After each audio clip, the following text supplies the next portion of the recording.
So Landi, with a lot of Otter experience, how would you prepare for the river crossings at the Otter race?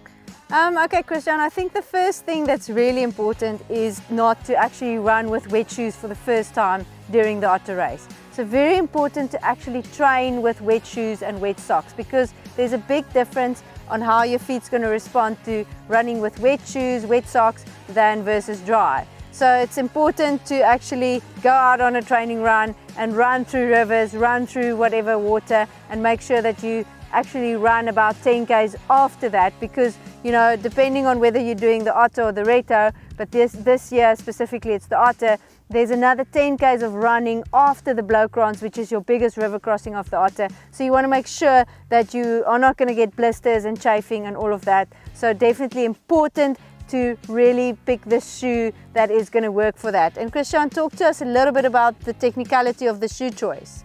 So I will choose a shoe based on three things. It's proximity from the ground. I prefer a more aggressive shoe, less ground clearance. I can feel exactly where I am on a technical trail. The closer I am to the ground, the more I can anticipate my proprioception of my ankles. The second thing is I'll look at a grip, what type of terrain I'm going to see. Otter is normally wet, very technical, so I'll take a shoe with a very aggressive grip, make sure I'm not going to slip on the wet rocks. And the third thing is I prefer the BOA lacing system, which the Adidas shoes bring. I have lost 20 seconds before against the South African record holder at that time. So that's why I prefer the BOA system above the normal shoe lacing system that can easily go loose.